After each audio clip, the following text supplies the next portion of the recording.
Vivek Agnihotri, friends. It's an honor to be here today at the launch of this extremely important book. Now, I'm a student of literature, and one of the most impressive things about this book, among the many, many impressive things, is that Vivekji has given the English language a new word, or rather a new phrase, urban maxils. So it's only very great writers, thinkers, poets who can change the nature of language itself. So he's not only given a new word to the English language, but also a new concept. Because behind this book is the idea that when we think about Naxalisms, Maoist insurgency, we think about people in remote parts of India fighting with guns and extremely violent. There's a whole statistical analysis of how many people have died in this Maoist violence, the corridors, right from Nepal down to Telangana and so forth. But I think what the book is trying to show is that those, so to speak, foot soldiers in the deep jungles of India are supported by a massive ecosystem which has spread its tentacles all over India.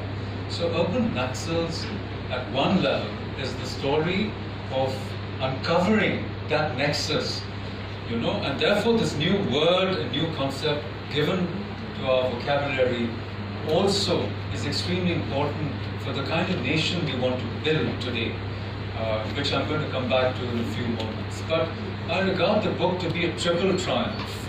Why do I say that? On the one hand, it is the story of the undying resilience of the human spirit, surviving against all odds. It's an inspirational book. It's about one man's struggle and fight against odds, all odds, and against failures. He calls himself a manglik, you read the book, that he's failed so many times, he's like a manglik in Bollywood, completely rejected by the, the studio system, the big producers, sab kuch likha hai unhone, straight from the heart, and how he reinvents and repurposes himself in the process of making this film. So it's a personal journey, it's a personal triumph, it's an autobiographical narrative, deeply inspiring to all of us because we've all faced setbacks and failures. After you read this book, you will feel enthused and energized to struggle against the odds that you face on a daily basis. So that's the first triumph. The second triumph is the making of Buddha in a traffic jam.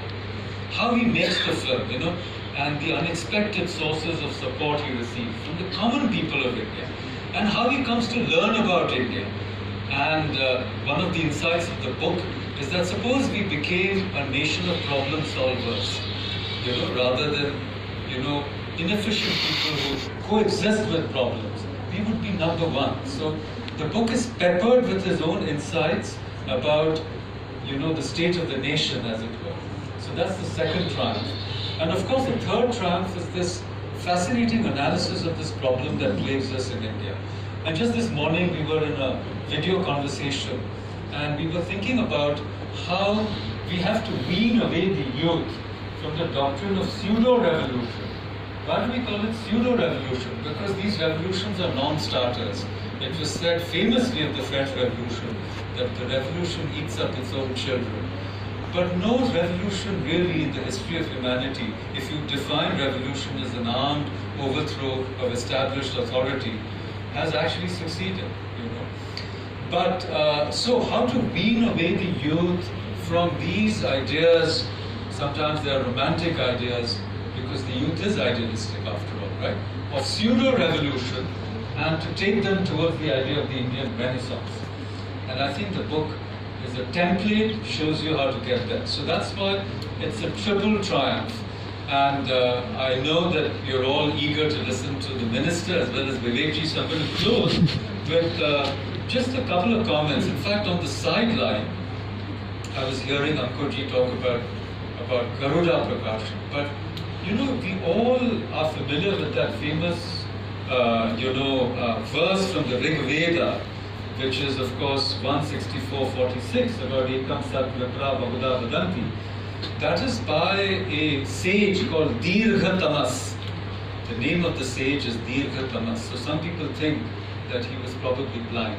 So that's the theory. But in the list of the deities mentioned, Garudman is a deity. So let me read you the translation, Griffith's translation. They call him Indra, Mitra, Varun, Agni, and he is heavenly, nobly winged Garudman. And so it is a big Vedic deity which we have forgotten, Garudman. And Garuda we all know as the Vahan of Vishnu. But the idea of Garudman, this, noble winged deity which is a pratik, जो परवाज है, जो हमको ऊपर ले जाती, our aspirations, to reach the heavens, So I wish Garudman all the best. I hope you produce brilliant books which influence people in India. And now let me end. I was thinking, when Ashokji was speaking, I was thinking about the importance of this place, Bharatiya Vidya Bhavan. He mentioned K.M. Munshi ji, who founded it. But we often forget that K.M. Munshi ji's teacher was Sri Aurobindo. And I was just thinking of something that Sri Aurobindo said in 1905 when he was teaching at Baroda College. He was vice principal of Baroda College, and he wrote a stunning revolutionary pamphlet, revolutionary, but with different guys, right? The inner revolution, we were talking about this today. India has stood for the inner revolution and outer evolution. So social change has to be gradual, evolutionary, consensual and pluralistic. That was the Indian way. But the inner revolution you cannot compromise, whether you call it Swatantra, Swarajya, or different notions of enlightenment, which are very different from the Western ideas. Buddha's notion of nirvana. So we always, in India, we stand for the inner revolution and outer evolution. Anyhow, so Bhavani Mandir was this pamphlet that Sri Aurobindo wrote, and I want to end with a quotation, if I might, with your permission, from Bhavani Mandir. And Sri Aurobindo says, "For what is a nation? What is our mother country? It is not a piece of earth, not a figure of speech, not a fiction of the mind. It is a mighty Shakti, composed of the Shaktis of all the millions of units that make up the nation. Just as Bhavani Mahisha Surmardini sprang into being from the Shakti of all the millions of gods assembled in one mass of force and welded into unity. The Shakti we call India, Bhavani Bharati, is the living unity of the Shakti of all these billions of people. But she's inactive, imprisoned in the magic circle of tamas, the self-indulgent inertia of ignorance which we have to emerge from." And I think that this book is going to inspire us, and it is precisely this idea of Bhavani Bharati that urban Naxals want to destroy, because they want a weak state which can be manipulated by external powers, exploited economically, and a fragmented and divided society. So this is the conspiracy or the agenda, and they've actually even put a date on it, 2025. But I think all of us here, I'm sure, will strive. मतलब हम कोशिश करेंगे कि उनकी साजिश विफल हो। इसी शब्दों के साथ बहुत बहुत धन्यवाद।